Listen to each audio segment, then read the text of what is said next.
TP. Chandrasekharan കൊലക്കേസിലെ പ്രതികൾക്ക് ശിക്ഷ ഇളവ് നൽകാൻ നീക്കം നടന്നിട്ടില്ലെന്ന് സ്പീക്കർ എ.എൻ. ഷംസീർ.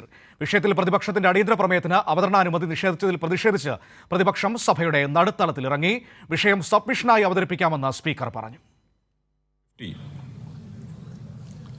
ചട്ടം 50 പ്രകാരം ഇന്ന് ലഭിച്ചിരിക്കുന്ന നോട്ടീസ് ടി.പി. ചന്ദ്രശേഖരൻ കൊലപാതക കേസ് പ്രതികൾക്ക് ശിക്ഷ ഇളവ് നൽകാൻ ശ്രമിക്കുന്നതായി പറയപ്പെടുന്ന നീക്കത്തെ സംബന്ധിച്ചാണ്. ഇത്തരമൊരു നീക്കം ഉണ്ടായിട്ടില്ല എന്ന കാര്യം ഇതിനകം വ്യക്തമാക്കപ്പെട്ടു കഴിഞ്ഞ സാഹചര്യത്തിൽ ഇക്കാര്യത്തിൽ മറ്റ് അടിയന്തര പ്രാധാന്യമില്ലാത്തതിനാൽ ചട്ടം 52 ക്ലോസ് 5 പ്രകാരം നോട്ടീസ് നിരക്കുകയാണെന്ന്, എന്നാൽ അംഗം ആവശ്യപ്പെടുന്ന പക്ഷം ഇക്കാര്യം സബ്മിഷനായി ഉന്നയിക്കാൻ അനുമതി നൽകുന്നതാണ്. വിജിൻ നിയമസഭയിൽ നിന്ന് വിവരങ്ങളുമായി ചേരുന്നുണ്ട്. വിജിൻ, ഈ വിഷയം കഴിഞ്ഞ കുറേ ദിവസമായി മാധ്യമങ്ങളും പ്രതിപക്ഷവും വലിയ തോതിൽ ചർച്ചയാക്കുന്നുണ്ട്. അതാണ് ഇപ്പോൾ നിയമസഭയിലേക്ക് കൊണ്ടുവന്നത്. പക്ഷേ ഇതിൻ്റെ വസ്തുത എന്താണെന്നുള്ളത് സർക്കാർ അങ്ങനെ ഒരു വാർത്ത പുറത്തു വന്ന നിമിഷം മുതൽ തന്നെ വ്യക്തമാക്കിക്കൊണ്ടിരിക്കുന്നതാണ്. അത്തരമൊരു ആലോചനയെ സർക്കാരിൻ്റെ ഭാഗത്തുനിന്നുണ്ടായിട്ടില്ല. ഇത് ഈ ആസാദി കാ അമൃത് മഹോത്സവത്തിൻ്റെ ഭാഗമായിട്ട് തടവുകാരെ വിട്ടയക്കാം എന്നതിൻ്റെ പശ്ചാത്തലത്തിൽ കുറച്ച് പേരുകളുടെ ഒരു പട്ടിക തയ്യാറാക്കിയിരുന്നു. അത് ആ പട്ടിക തയ്യാറാക്കിയതുള്ളതിൽ തീരുമാനം വന്നില്ല. പിന്നീട് തീരുമാനം വന്നപ്പോൾ ഈ പറയുന്ന പേരുകാരൊന്നും അതിലില്ല. അതാണ് വസ്തുത എന്നിരിക്കെയാണ് നിയമസഭയിലേക്ക് ഈ വിഷയം കൊണ്ടുവരുന്നത്. സഭയിൽ സംഭവിച്ചത് എന്താണ്?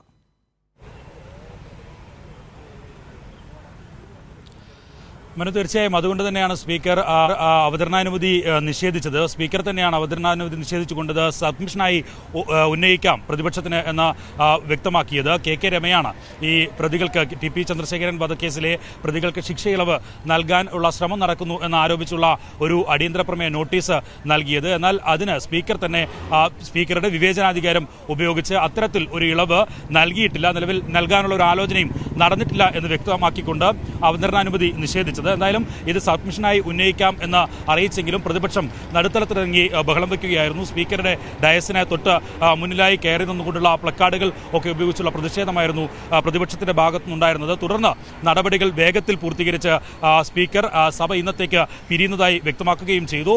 ഇപ്പോൾ പ്രതിപക്ഷം സഭയുടെ ഹാളിന് പുറത്ത് കുത്തിയിരുന്ന് പ്രതിഷേധിക്കുന്നു. അല്പസമയത്തിനകം പ്രതിപക്ഷ നേതാക്കൾ മാധ്യമങ്ങളെ കാണുമെന്ന് വ്യക്തമാക്കുകയും ചെയ്തു. എന്തായാലും മനു നേരത്തെ സൂചിപ്പിച്ചതുപോലെ ടി.പി. ചന്ദ്രശേഖരൻ വധക്കേസ് പ്രതികൾക്ക് ശിക്ഷായിളവ് നൽകാൻ ഈ ആസാദി കാ അമൃത് മഹോത്സവത്തിന്റെ ഭാഗമായി കേന്ദ്ര സർക്കാർ പ്രഖ്യാപിച്ച പദ്ധതിയുടെ ഭാഗമായി ഒരു ലിസ്റ്റിൽ പേരുണ്ടായിരുന്നു. അത് പരിശോധിക്കാനുള്ള തീരുമാനം എടുക്കുകയും ചെയ്തു. അന്ന് തന്നെ നിയമമന്ത്രി പി രാജീവ് ഉൾപ്പെടെയുള്ളവർ വ്യക്തമാക്കിയത് ഇതിൽ അത്തരത്തിൽ ഒരു ആലോചന നടന്നിട്ടില്ല. കാരണം കോടതി ശിക്ഷ വിധിക്കുകയും കോടതിയുടെ നിർദ്ദേശപ്രകാരം തടവിൽ കഴിയുന്ന ആളുകളാണ് ഇവർ. അതുകൊണ്ട് തന്നെ അതിൽ നിയമപരമായി ഒരു തരത്തിലുമുള്ള സാധ്യതയുമില്ല, അതിൽ ഇടപെടാൻ കഴിയില്ല എന്ന കാര്യവും മന്ത്രി വ്യക്തമാക്കുകയും ചെയ്തു. അതുതന്നെയാണ് സർക്കാർ നിലപാടായി പറയുകയും ചെയ്തത്.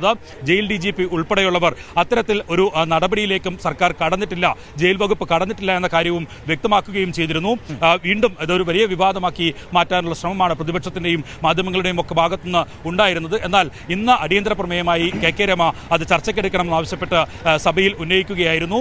അതിനാണ് സ്പീക്കർ അനുമതി നിഷേധിക്കുകയും ഒപ്പം സബ്മിഷനായി ഈ വിഷയം ഉന്നയിക്കാൻ ആവശ്യപ്പെടുകയും ചെയ്തത്. മനു, വിജിൻ, ഇവിടെ ഒരു പ്രധാനപ്പെട്ട വിഷയം ഇപ്പോൾ നമ്മൾ ഈ സംസാരിച്ചതാണ് അതിന് വസ്തുത. അതിൽ അത്തരത്തിലൊരു നീക്കം സർക്കാരിൻ്റെ ഭാഗത്തുനിന്ന് ഉണ്ടായിട്ടില്ല. ഈ ശിക്ഷ ഇളവ് നൽകുന്നതുമായി ബന്ധപ്പെട്ട ഒരു നടപടിയും ഉണ്ടായിട്ടില്ല. നമുക്കറിയാം, ശിക്ഷ ഇളവൊക്കെ നൽകണമെങ്കിൽ ജയിൽ ഉപദേശക സമിതിയുടെ ശുപാർശ വേണം, അതിന്മേലുള്ള തീരുമാനങ്ങൾ വേണം. അങ്ങനെ ഒന്നും ഇവിടെ സംഭവിച്ചിട്ടില്ല. ആകെ ജയിൽ അധികൃതരുടെ ഭാഗത്തു നിന്ന് ഒരു പട്ടിക വന്നു എന്നത് മാത്രമാണ്. പിന്നീട് അന്തിമ പട്ടിക വരുമ്പോൾ ഇവരുടെ ആരുടെയും പേര് അതിൽ ഇല്ലതാനും. വസ്തുത ഇതാണെന്നിരിക്കെ എന്തുകൊണ്ടായിരിക്കാം പ്രതിപക്ഷം വീണ്ടും വീണ്ടും ഇത് ആവർത്തിച്ചുകൊണ്ട് ഇപ്പോൾ നിയമസഭയിലേക്ക് അടക്കം ഇത് കൊണ്ടുവരുന്നത്? ടി.പി. ചന്ദ്രശേഖരൻ എന്ന പേര് വന്നാൽ സ്വാഭാവികമായും കിട്ടുന്ന മാധ്യമ ശ്രദ്ധ ഉപയോഗിക്കാം, മുതലെടുക്കാം എന്നതാണോ ഇവിടുത്തെ അവരുടെ ഒരു അജണ്ട?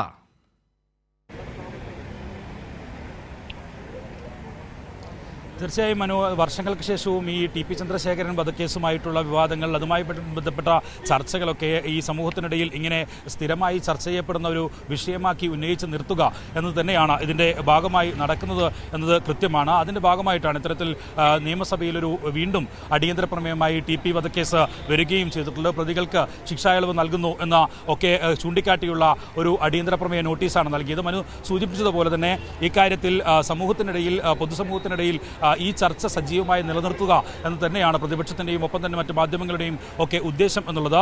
ടി.പി. ചന്ദ്രശേഖരൻ വധക്കേസുമായി ബന്ധപ്പെട്ട വൈകാരിക വിഷയം അത് മുതലെടുക്കുക, അത് സജീവമായ ചർച്ചയായി നിലനിർത്തുക എന്നതിൻ്റെ ഭാഗമായിട്ടാണ് ഇത്തരത്തിൽ തുടർച്ചയായി ടി.പി. ചന്ദ്രശേഖരൻ വധക്കേസുമായി ബന്ധപ്പെട്ട വിഷയങ്ങൾ ഇപ്പോഴും സജീവമായി നിർത്തുന്നത്. എന്നാൽ ഇതിൽ ഇന്ന് നിയമസഭയിൽ അടിയന്തര പ്രമേയത്തിന് നോട്ടീസ് നൽകിയത് കെ രമയാണ്. കെ രമയുടെ അടിയന്തര പ്രമേയ നോട്ടീസിന് സ്പീക്കർ തന്നെയാണ് മറുപടി നൽകിയത്. സ്പീക്കർ പറഞ്ഞത് അത്തരത്തിൽ ഒരു നടപടിയിലേക്ക് സർക്കാർ കടന്നിട്ടില്ല, അതുകൊണ്ട് തന്നെ തന്റെ വിവേചനാധികാരം ഉപയോഗപ്പെടുത്തി സ്പീക്കർ അത് ചർച്ചയോ അതിന് അവതരണാനുമതിയോ ആവശ്യമില്ല എന്ന് വ്യക്തമാക്കുകയും ഒപ്പം തന്നെ അത് സബ്മിഷനായി ഉന്നയിക്കാൻ ആവശ്യപ്പെടുകയുമാണ് ഉണ്ടായത്. മനു, സഭ പിരിഞ്ഞോ? സഭാ നടപടികൾ പൂർത്തിയാക്കിയോ? സഭാ നടപടികൾ വേഗത്തിൽ പൂർത്തിയാക്കി ഇപ്പോൾ സഭ ഇന്നത്തേക്ക് പിരിഞ്ഞിട്ടുണ്ട്. അതിനുശേഷം പ്രതിപക്ഷം സഭാ ഹാളിന് പുറത്തെത്തി കുത്തിയിരുന്ന് പ്രതിഷേധിക്കുകയാണ്. അല്പസമയത്തിനകം പ്രതിപക്ഷ നേതാക്കൾ മീഡിയ റൂമിൽ വാർത്താ സമ്മേളനം നടത്തുമെന്നും അറിയിച്ചിട്ടുണ്ട്. സാധാരണഗതിയിൽ സഭയിൽ നിന്ന് വാക്കൗട്ട് നടത്തി പുറത്തിറങ്ങി ഈ നിയമസഭയുടെ ഗേറ്റിന് മുമ്പിൽ പ്രതിഷേധമായി എത്തിയായിരുന്നു മാധ്യമപ്രവർത്തകരോട് സംസാരിക്കാരെങ്കിൽ ഇത്തവണ അതുണ്ടായില്ല. സഭയുടെ ഹാളിന് പുറത്ത് ഇറങ്ങി കുത്തിയിരിപ്പ് സമരം നടത്തിയ ശേഷം മാധ്യമങ്ങളെ കാണാനാണ് തീരുമാനിച്ചിരിക്കുന്നത്. സഭ ചോദ്യോത്തരവേളയ്ക്ക് ശേഷം ഈ അടിയന്തര പ്രമേയ അനുമതി ആവശ്യപ്പെട്ട സമയം മുതൽ പ്രതിപക്ഷം സ്പീക്കറുടെ ചേംബറിലേക്ക്, സ്പീക്കറുടെ ഡയസിലേക്ക് മുന്നിലേക്ക് എത്തി വലിയ പ്രതിഷേധമാണ് നടത്തിക്കൊണ്ടിരുന്നത്. പ്ലക്കാർഡ് ഉൾപ്പെടെ ഉപയോഗിച്ച് മറ്റ് നടപടി ക്രമങ്ങൾ ഒന്നും തടസ്സപ്പെടുത്തുന്ന രീതിയിലുള്ള നടപടിയായിരുന്നു പ്രതിപക്ഷത്തിന്റെ ഭാഗത്തുനിന്ന് ഉണ്ടായിരുന്നത്. അതുകൊണ്ട് തന്നെ സ്പീക്കർ പെട്ടെന്ന് ഇന്നത്തെ നടപടികൾ എല്ലാം പൂർത്തിയാക്കി സഭ ഇന്നത്തേക്ക് പിരിയുകയും ചെയ്തു. വിജിൻ നിയമസഭയിൽ നിന്ന് വിവരങ്ങൾ നൽകിയത്.